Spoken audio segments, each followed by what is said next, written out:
हाँ नमस्कार जी। मैं आपके सामने जो है पिछले वीडियो में कोई बात की थी, लेकिन इस वीडियो में आपको बताते हैं कि जन्म पत्री के अंदर 5 चीज़ें होती है: तिथि, बार, नक्षत्र, योग और कर्ण। यदि पांचों की पांचों चीज़ें क्लियर होंगी तो आप कोई भी व्रत करेंगे, कोई भी तीर्थ यात्रा करोगे, किसी से आशीर्वाद लेंगे तो आपको तुरंत उसका बेनिफिट मिलेगा। लेकिन कई लोग जो है बहुत व्रत करते हैं लेकिन कोई बेनिफिट नहीं होता है, फिर कहते हैं कि नहीं भगवान की हमारे ऊपर जो कृपा नहीं है। कई लोगों को हो जाता है। जिन लोगों को होता है उनका तिथि, बार, नक्षत्र, योग और कर्ण जो है सारे कंप्लीट रहते हैं।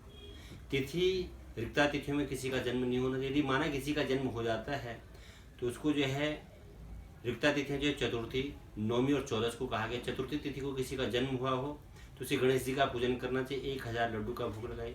जो आदमी गरीब है उसे जो है 1000 दूर्वा चढ़ानी चाहिए गणेश जी को, गणेश जी का पूजन करे। और जिसका नौमी का जन्म हो तो नौमी तिथि के जो देवता है वो दुर्गा जी हैं, उसे दुर्गा जी का पूजन करना चाहिए। और जिसका जो है 14 तिथि का जन्म हो उस मनुष्य को जो है भगवान शंकर का पूजन करना चाहिए। तिथि बार में भी जैसे सौम्यवार हैं, सौम्यवारों में आपको जो है चंद्रमा है, बृहस्पति है और शुक्र है, बुध निष्क्रिय में आता है और बाकी जो है क्रूर वारों में आते हैं। तो जो क्रूर वारों में आते हैं वो भी अच्छा नहीं माना जाता है, उसका भी आपको पूजन करना चाहिए। जैसे सोमवार का जो शिव जी का पूजन करें। लेकिन जो सूर्य की यदि रविवार की बात करें तो सूर्य का पूजन करना चाहिए, मंगल का है तो मंगल ग्रह का पूजन करना चाहिए। इस प्रकार से जो है उसे पूजन करना चाहिए। अब आते हैं नक्षत्र। नक्षत्र की जो है ज्योतिष के अंदर में बहुत बड़ी कल्पना है, बहुत बड़ी गणना जो है नक्षत्र से ही की जाती है। और नक्षत्र जो है 27 नक्षत्र होते हैं। अद्भुत को मान करके 28वें हैं, लेकिन वैसे प्रॉपर व्यवहार में जो है 27 नक्षत्र हैं। प्रत्येक नक्षत्र के 4 चरण होते हैं और टोटल चरण हो गए 108 और 9 चरणों की एक राशि होती है। और नक्षत्रों के डिपेंड से आपकी दशाओं का निर्णय किया जाता है। अभी आपकी कौन सी दशा चल रही है, किस दशा में जन्म हुआ। तो कुछ नक्षत्र जो गंड मूल कहा गया है, जो गंडांत नक्षत्र भी कहा गया है। अश्विनी नक्षत्र, अश्लेषा नक्षत्र, मघा नक्षत्र, ज्येष्ठा नक्षत्र और मूल और रेवती नक्षत्र। अश्विनी नक्षत्र, प्रत्येक नक्षत्र के मैंने आपको बताया 4 चरण होते हैं। चरण को निकालने का एक सिस्टम होता है कि पहले दिन के नक्षत्र की कुल घड़ियां जो है 60 में से घटा दें और जिस दिन जन्म हुआ उस दिन के और जो पहले दिन का बचा हुआ उसको जो है जोड़ लें। तो जो है 66 से कभी ऊपर नहीं होता, 54 से नीचे नहीं होता है। यदि 64 है तो 4 का भाग दें, 16 घटी हो गया है। 16 घटी का एक नक्षत्र, 16 घटी का एक चरण हो गया है। तो इस हिसाब से आप चरण का निरूपण कर सकते हैं, वो हम आपको जो है दिखा सकते हैं थोड़ी देर में। यदि अश्विनी नक्षत्र का जो है प्रथम चरण का जन्म हो तो बच्चा जो है पिता के लिए हानिकारक होता है। दूसरा चरण अश्विनी नक्षत्र का हो तो वो बच्चा जो है फिजूल खर्ची यानी दुनिया भर का खर्च कर देगा। तीसरे चरण में जो है वो भ्रमणशील रहता है, घूमता रहता है, कहीं भी उस में नहीं बैठ सकता है। और चतुर्थ चरण का हो तो वो जो है अपने शरीर के लिए कष्टकारी होता है। अश्लेषा नक्षत्र का स्वामी जो है सर्प है और प्रथम चरण में यह जन्म होता है तो इसका कोई विशेष दोष नहीं है।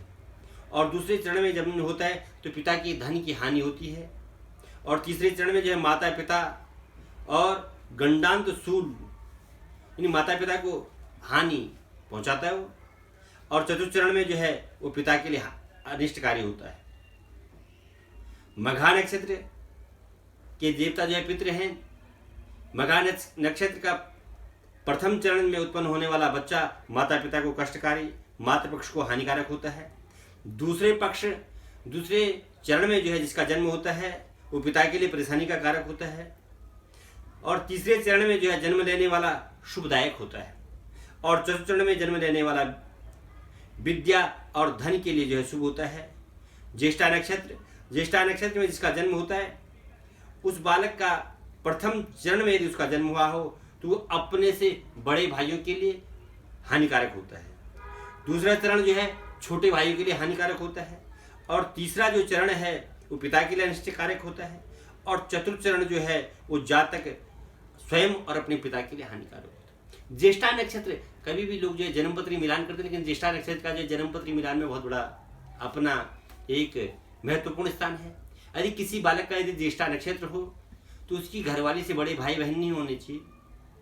बहन हो तो चलेगा लेकिन भाई कोई, यदि उसका भाई होगा तो वो खत्म हो जाएगा, उसको अनिष्टकारी परेशानी से चलना पड़ेगा। यदि किसी बेटी का ज्येष्ठा नक्षत्र हो तो उसके ससुराल में जो उसके पति से बड़ा भाई नहीं होना चाहिए, इस बात का भी ध्यान रखना चाहिए।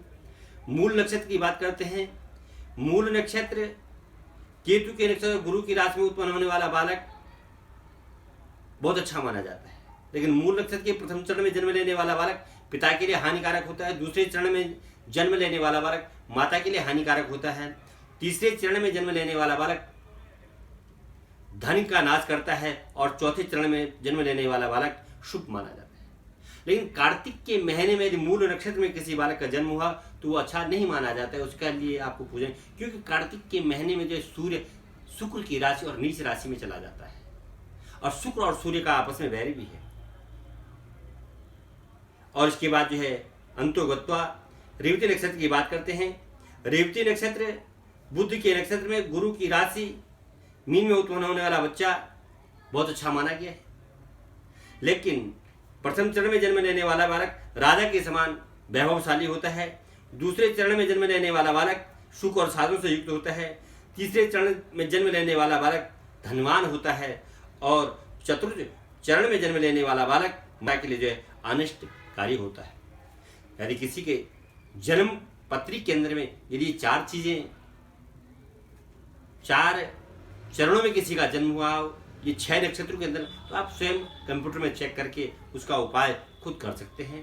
धन्यवाद, आपको शुभकामनाएं इस वीडियो को देखने के लिए।